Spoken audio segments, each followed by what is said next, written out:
Chapter 53 of the Adventures of Ferdinand Count Fathom by Tobias Smollett. This recording is in the public domain. These ill offices, however, far from answering her purpose, had quite contrary effect; for in consequence of her invectives, he was, in a few days, called to the wife of a merchant, who piously hoped that his practice would not give Miss Biddy the lie.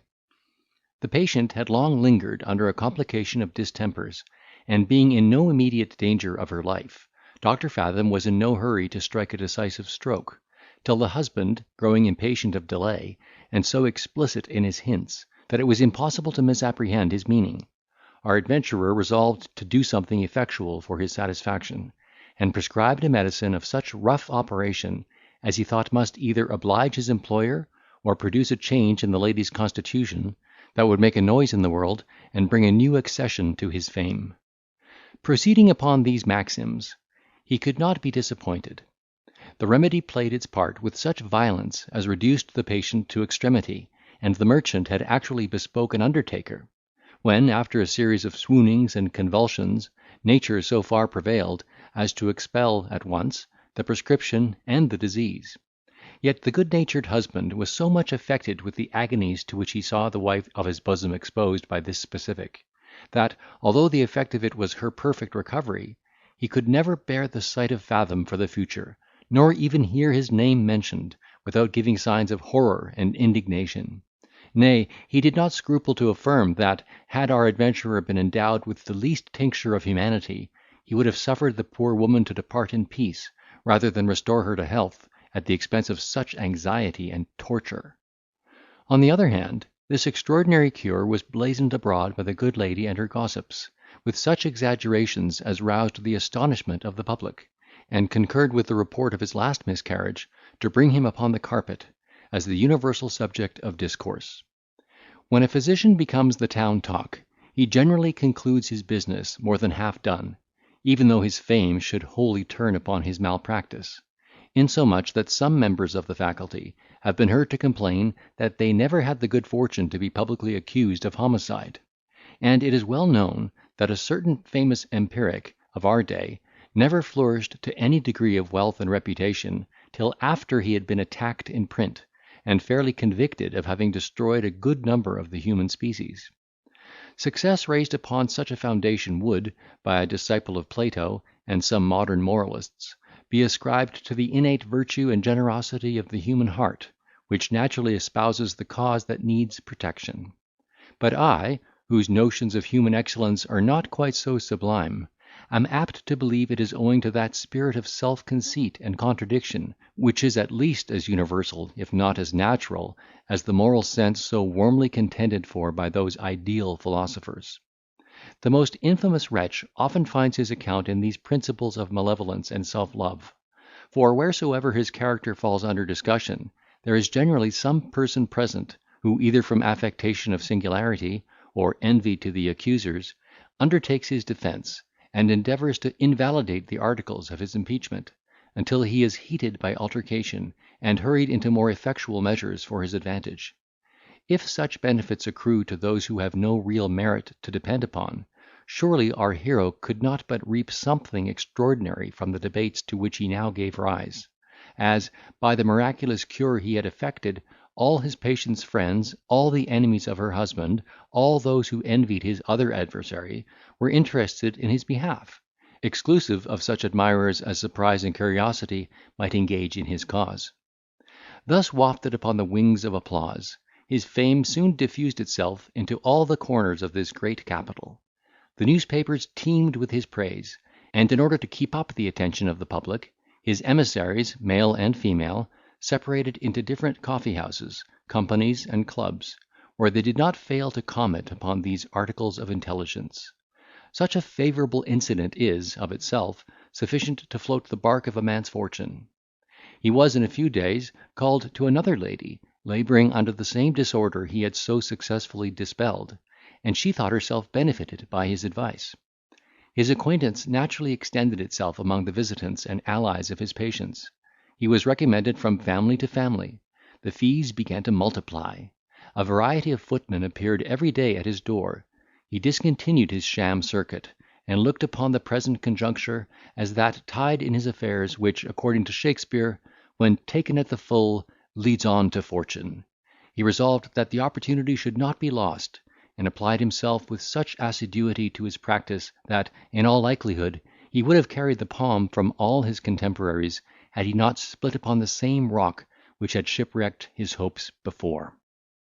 We have formerly descanted upon that venereal appetite which glowed in the constitution of our adventurer, and with all his philosophy and caution could hardly keep within bounds. The reader, therefore, will not be much surprised to learn that, in the exercise of his profession, he contracted an intimacy with a clergyman's wife, whom he attended as a physician, and whose conjugal virtue he subdued by a long and diligent exertion of his delusive arts, while her mind was enervated by sickness, and her husband abroad upon his necessary occasions. This unhappy patient, who was a woman of an agreeable person and lively conversation, fell a sacrifice to her own security and self-conceit. Her want of health had confined her to a sedentary life, and her imagination being active and restless, she had spent those hours in reading which other young women devote to company and diversion; but as her studies were not superintended by any person of taste, she had indulged her own fancy without method or propriety. The Spectator taught her to be a critic and philosopher; from plays she learned poetry and wit, and derived her knowledge of life from books of history and adventures. Fraught with these acquisitions, and furnished by nature with uncommon vivacity, she despised her own sex, and courted the society of men, among whom she thought her talents might be more honourably displayed, fully confident of her own virtue and sagacity, which enabled her to set all their arts at defiance. Thus qualified, she, in an evil hour, had recourse to the advice of our adventurer, for some ailment under which she had long laboured, and found such relief from his skill as very much prepossessed her in his favour. She was no less pleased with his obliging manners than with his physic, and found much entertainment in his conversation, so that the acquaintance proceeded to a degree of intimacy, during which he perceived her weak side, and, being enamoured of her person, flattered her out of all her caution.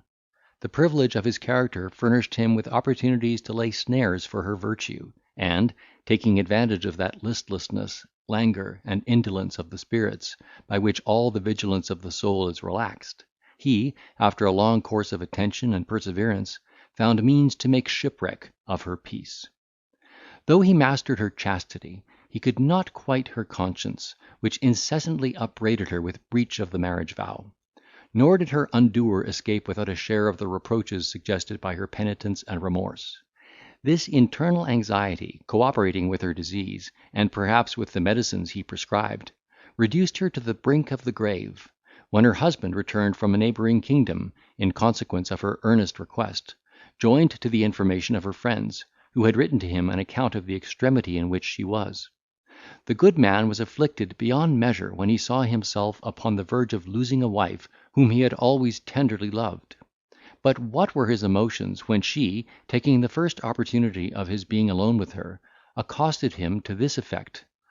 "I am now hastening towards that dissolution from which no mortal is exempted; and though the prospect of futurity is altogether clouded and uncertain, my conscience will not allow me to plunge into eternity without unburdening my mind, and by an ingenious confession, making all the atonement in my power for the ingratitude I have been guilty of, and the wrongs I have committed against a virtuous husband, who never gave me cause of complaint. You stand amazed at this preamble, but alas! how will you be shocked when I own that I have betrayed you in your absence, that I have trespassed against God and my marriage vow, and fallen from the pride and confidence of virtue to the most abject state of vice. Yes, I have been unfaithful to your bed, having fallen a victim to the infernal insinuations of a villain, who took advantage of my weak and unguarded moments. Fathom is the wretch who hath thus injured your honour, and ruined my unsuspecting innocence. I have nothing to plead in alleviation of my crime but the most sincere contrition of heart; and though, at any other juncture, I could not expect your forgiveness, yet, as I now touch the goal of life, I trust in your humanity and benevolence for that pardon which will lighten the sorrows of my soul, and those prayers which I hope will entitle me to favour at the throne of grace." The poor husband was so much overwhelmed with grief and confusion at this unexpected address, that he could not recollect himself till after a pause of several minutes, when, uttering a hollow groan, "I will not," said he, "aggravate your sufferings by reproaching you with my wrongs, though your conduct hath been but an ill return for all my tenderness and esteem.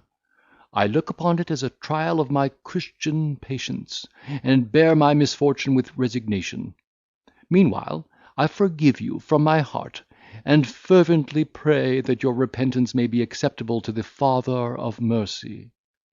So saying, he approached her bedside, and embraced her in token of his sincerity. Whether this generous condescension diffused such a composure upon her spirits as tended to the ease and refreshment of nature, which had been almost exhausted by disease and vexation, certain it is, that from this day she began to struggle with her malady in surprising efforts, and hourly gained ground, until her health was pretty well re-established. This recovery was so far beyond the husband's expectations, that he began to make very serious reflections on the event, and even to wish he had not been quite so precipitate in his pardoning of the backslidings of his wife; for, though he could not withhold his compassion from a dying penitent, he did not at all relish the thoughts of cohabiting, as usual, with a wife self-convicted of the violation of the matrimonial contract.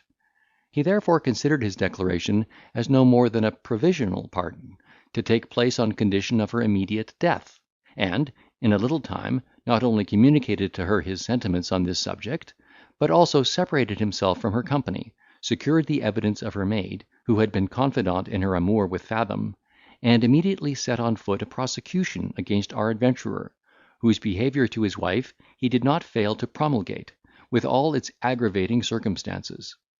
By these means the doctor's name became so notorious, that every man was afraid of admitting him into his house, and every woman ashamed of soliciting his advice.